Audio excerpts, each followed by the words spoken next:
Comme vous le savez, la condition de ministre en France en ce moment est assez dure, assez volatile. Donc vaut mieux des vieux singes qui sont habitués à servir et à boucher les trous quand il le faut. Donc il me revient de conclure cet après-midi extrêmement studieuse.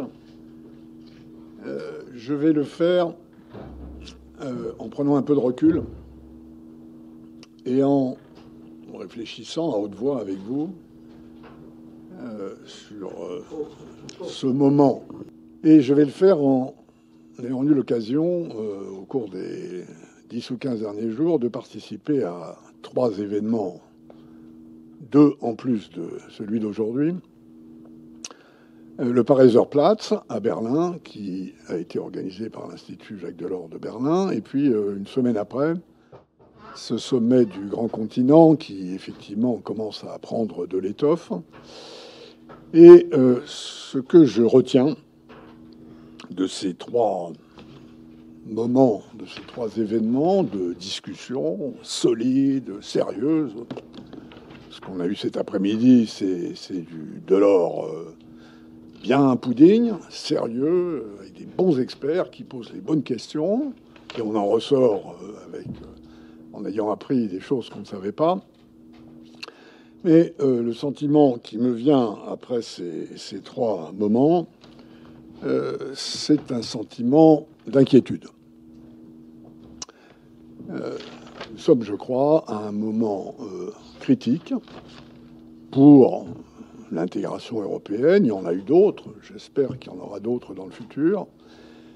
Mais celui-ci est critique parce que je crois que l'Union dans son ensemble est à la fois vulnérable, fragile et isolée,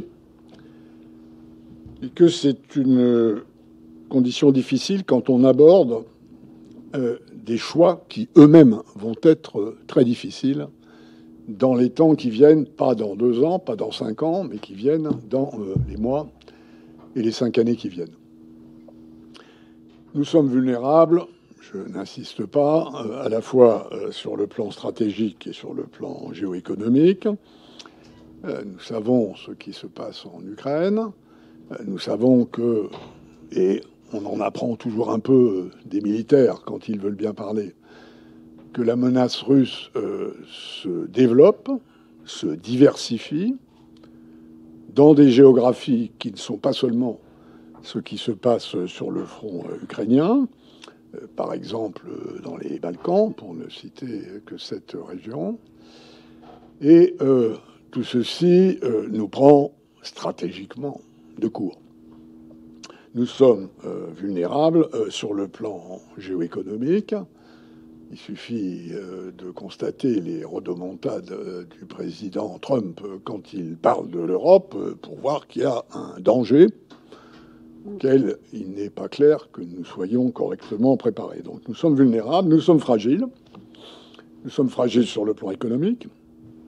Le rapport Draghi, l'État, ont établi des constats extrêmement clairs sur le fait que nous décrochons continuellement de la part des États-Unis et d'un certain point de vue de la Chine. Nos perspectives de croissance sont faibles. Si les constats sont sans appel, on a pu voir cet après-midi, en parlant de 2 infrastructures fondamentales de ce que devrait être davantage de croissance européenne, l'énergie et la finance, qu'il y a encore énormément à faire. Nous sommes dans une situation économique faible et donc fragile. Nous le sommes aussi sur le plan politique. On sait bien qu'à l'intérieur de l'Union, il y a des États membres qui conçoivent l'avenir de l'Union très différemment de la majorité. Par exemple, M. Orban ou M.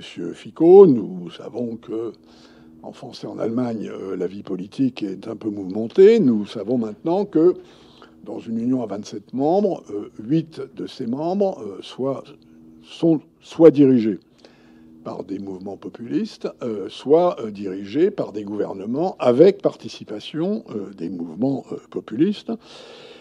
Ceci a un certain nombre de conséquences sur la manière dont fonctionne l'Union du point de vue de ses rapports avec les États membres. Il suffit, dans un domaine que je connais un peu, de voir les secousses que provoque la signature d'un accord avec le Mercosur. Jamais une affaire comme celle-là n'aurait posé le type de problème que ça pose il y a 10 ou 20 ans, ou le type de problème qu'ont posé le fait d'imposer des droits de douane sur les voitures électriques. Il a fallu à ce moment-là minoriser les Allemands, ou de constater que les réactions aux menaces de M. Trump sont pour l'instant, disons, sur un spectre assez large entre la résistance et la soumission. Mais cette fragilité politique est aussi vraie du côté du Parlement, où, après avoir constaté au moment des élections européennes qu'il y avait une majorité qui ressemblait de très près à la précédente, on a depuis, au fur et à mesure des discussions, de ce qui s'est passé au moment des auditions parlementaires, de la composition de la commission, on s'est aperçu qu'il y avait quand même une majorité plutôt flottante et que le centre de gravité était clairement passé de quelque part au milieu de la coalition précédente, entre les mains du Parti populaire européen, qui est au fond maintenant celui qui décide si la Commission européenne va s'appuyer sur sa majorité précédente ou éventuellement, en cas de besoin, sur une majorité nettement plus à droite. Ceci est un élément de fragilité politique pour l'avenir, parce que un certain nombre de questions sur lesquelles il faudra venir, et j'y reviendrai dans un instant, dépendront assez largement des choix politiques qui seront faits. Et nous savons d'expérience, et personnellement je trouve que c'est très bien comme ça, que s'il y a une République européenne, elle est parlementaire. Et que donc ce qui se passe dans la dynamique des forces politiques au Parlement européen est beaucoup plus important qu'en général nous, Français, ne voulons bien le reconnaître. Donc l'Union, elle est vulnérable, elle est fragile, elle est aussi isolée. Si vous regardez les grands événements de la vie internationale au cours des 6 derniers mois, et notamment, par exemple, les conférences environnement, ou la conférence gouvernementale sur le traité plastique à Busan, nous sommes tout seuls. Dans notre volonté, et j'y adhère pour ce qui me concerne, mais de pousser vers, disons, un modèle de croissance économique et sociale plus écologique, les autres nous lâchent. Il faut le reconnaître. Quand on voit ce qui s'est passé au G20, l'Union européenne s'est laissée embourber dans un communiqué qui, si ça continue comme ça, l'année prochaine, ne comportera que des paragraphes disant « nous réaffirmons que », ce qu'on a réaffirmé il y a 2 ans, il y a 3 ans, il y a 5 ans, il y a 8 ans. Et donc, de ce point de vue-là, on est sans aucune réelle influence. Et il en va de même dans un certain nombre d'autres domaines. Et notamment parce que ce que nous faisons à juste titre, par exemple dans le verdissement de notre économie ou de notre échange international, se heurte à des résistances et à des critiques très fortes dans un certain nombre de pays du Sud.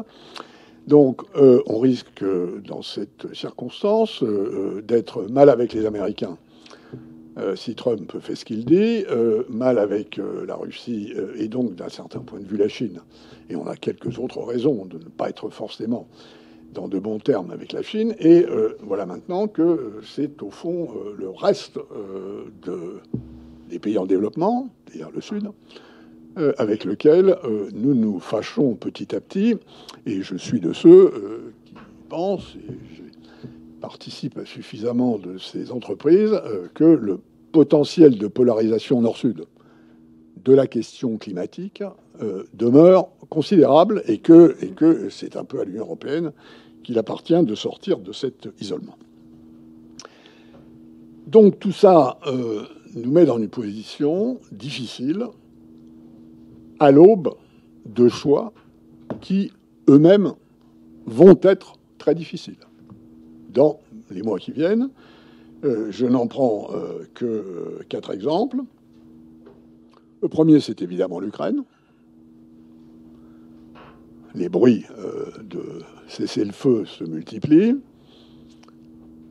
Où sera l'Union européenne dans les arrangements de sécurité, fussent-ils provisoires, qu'un éventuel cessez-le-feu impliquera? Nulle part, pour l'instant. Cette question-là n'est nulle part dans le débat public européen, non plus que dans son expression institutionnelle. C'est évidemment quelque chose de tout à fait existentiel. Si l'Union européenne n'est pas à la table de la négociation, encore une fois, d'arrangements de sécurité dont on aura besoin, et quel qu'en soit le terme, alors il est difficile de penser qu'elle a encore, en quelque sorte, un avenir de consistance internationale. C'est le cas dans les choix qui vont devoir accompagner la poursuite du Green Deal. Ce que j'ai dit sur l'évolution politique au Parlement européen laisse à penser qu'il va falloir résister à des retours en arrière, en tout cas de mon point de vue, et je crois du point de vue des 3 instituts Jacques Delors que je coordonne de temps en temps, et avec d'assez bons résultats d'ailleurs, et je veux en remercier les 3 directeurs à cette occasion.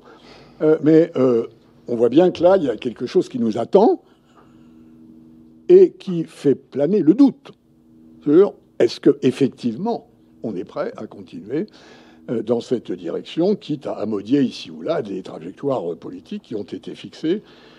Mais dans quelle proportion, à quel moment, sur quel secteur? On a entendu Jérôme Villon, qui est quelqu'un de très sérieux et avec lequel j'ai beaucoup de respect cet après-midi, dire, excusez-moi l'expression, mais avec votre échéance 2035, vous déconnez.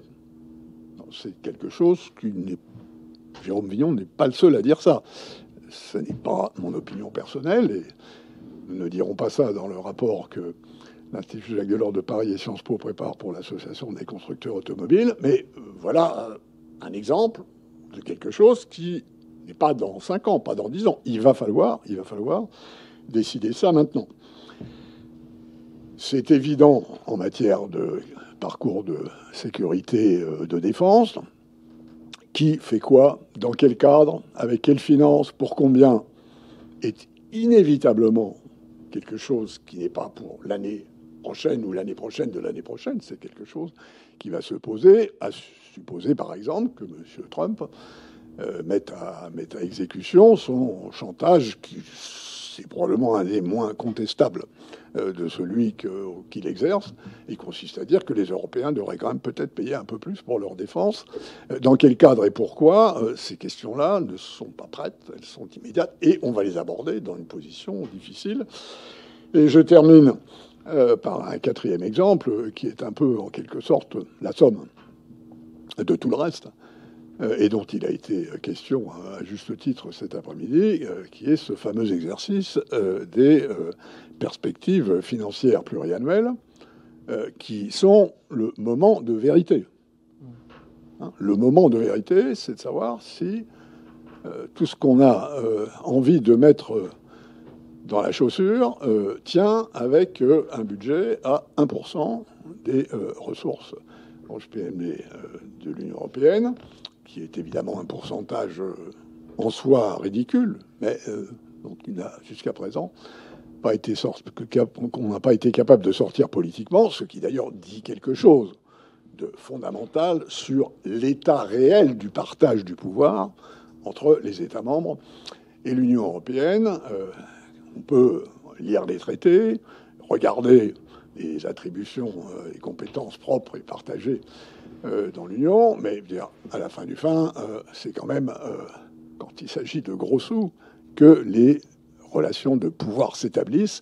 Est-ce qu'on va, à cette occasion ou non, compte tenu de l'énorme liste qu'il y a de choses à financer, et je suis tout à fait d'accord avec ceux qui disent qu'il faut que le secteur privé le fasse, mais on a bien vu, en écoutant la bonne discussion sur CMU et Union bancaire, qu'il y a encore énormément à faire. dans cette circonstance, l'exercice des perspectives financières, et on peut prévoir que la Commission devra mettre quelque chose sur la table avant la fin 2025, que comme d'habitude, ce que la Commission mettra sur la table est extrêmement important, mais ces questions-là sont ouvertes. Donc, comprenez, j'espère, ce sentiment d'inquiétude qui me vient à écouter les uns les autres. Il y a derrière tout ça une seule bonne nouvelle, je trouve, dont j'ai parlé encore hier assez longuement avec notre ami Daniel Debomy, qui est notre spécialiste sondage, Eurobaromètre Commission, Eurobaromètre Parlement. La bonne nouvelle, c'est que le niveau de soutien dans les opinions publiques à la construction, à l'édification, à l'intégration européenne, est-ce que c'est bon pour leur pays ce niveau de soutien est extrêmement haut. Il est quasiment à son maximum historique. Bien sûr. Ce qui, dans les circonstances que j'ai trop rapidement rappelé, d'un certain point de vue, est un peu étonnant. Au fond, si tout ça se présente de manière aussi inquiétante, pourquoi est-ce que les opinions continuent à y croire autant? Ça, c'est une manière de mettre en cause ce que disent les gens quand on fait des sondages d'opinion, mais il y a une autre manière de regarder les choses, qui est de dire, au fond, pourquoi est-ce qu'on n'exploite pas mieux ce potentiel d'énergie politique qui est là? Et ça, c'est mon point de conclusion, celui qui ramène ce court exposé sur qu'est-ce que ça signifie pour nous. Nous, les trois sœurs, Institut Jacques Delors de Paris, Institut de Berlin, celui de Bruxelles. Qu'est-ce que ça signifie pour les publics qui sont engagés avec nous, et notamment les jeunes. Et ceux de l'académie commencent à devenir une masse assez importante et qui, je crois, peut jouer pour l'avenir un rôle qui est en fait un actif intéressant du point de vue de la mobilisation. Au fond, notre boulot à nous, think tank, c'est d'aider à comprendre, c'est d'expliquer ce qui se passe, c'est de faire des propositions pour que ça se passe plutôt mieux que plus mal. Et cette discordance entre des perspectives finalement assez sombres, mais d'un certain point de vue, l'existence d'un puits de mobilisation politique potentielle est, je crois, ce qui doit guider notre développement, notre action dans les années qui viennent. D'abord, en essayant de développer nos activités. Nous avons de très bonnes bases pour ça.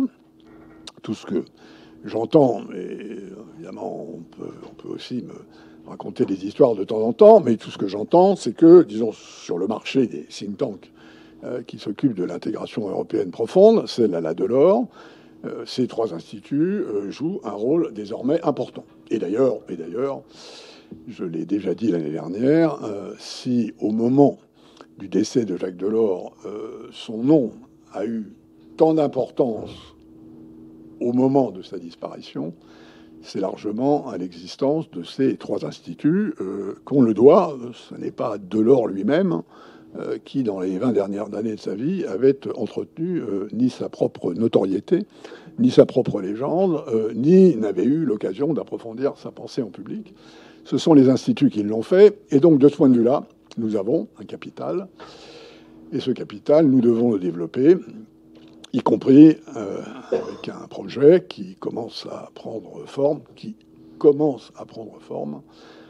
et qui consistera à mettre en place une quatrième sœur à Varsovie, ce qui était un des rêves de Jacques Delors à la fin de sa vie. Non pas que la Pologne dont il parlait ressemblât beaucoup à celle qu'elle était, elle ressemblait beaucoup plus à celle qu'il avait connue dans les années 90, et c'est pas à vous que j'apprendrai qu'il y a une sacrée différence. Il n'empêche que nous allons, par exemple, aller dans cette direction. Et je pense aussi, et là je n'en dis pas plus à ce stade, je pense aussi que ce qui se passe doit nous faire réfléchir à aller davantage vers l'aval du think tanking.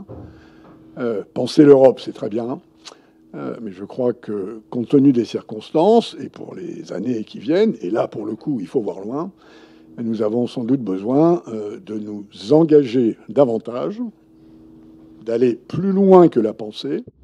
C'est ce qui a été fait avec l'Académie Notre Europe. C'est ce qui a été fait à Bruxelles avec le manifeste Océan qui a trouvé tout de suite sa traduction dans le programme de la Commission. Et ceci n'a été possible qu'avec une alliance très étroite avec une grosse fondation portugaise qui a bien voulu nous aider avec des moyens que nous n'avons pas. C'est d'ailleurs aussi le cas, par exemple, à Berlin, sur la manière dont se développe et dont l'Institut Jacques Delors de Berlin travaille sur le franco-allemand. Il y a là quelque chose de l'ordre de, pas seulement la pensée, mais de l'ordre de l'action, de l'engagement. Et je pense que c'est ce qu'il faut retenir de cette espèce de front chaud, front froid que je viens de commenter. Il y a une place et une nécessité pour penser davantage, inventer davantage, mais aussi pour engager davantage de public. Et le fait que vous soyez resté jusqu'à 6h21 me dit que, après tout, ça aussi c'est possible. Et donc, les temps sont durs, ils sont durs pour l'Union. Raison de plus pour continuer à y travailler d'arrache-pied. Merci pour votre présence, y compris jusqu'à une heure tardive, après une après-midi fatigante. Et merci pour tout ce que vous faites pour et avec nous. Bonne soirée.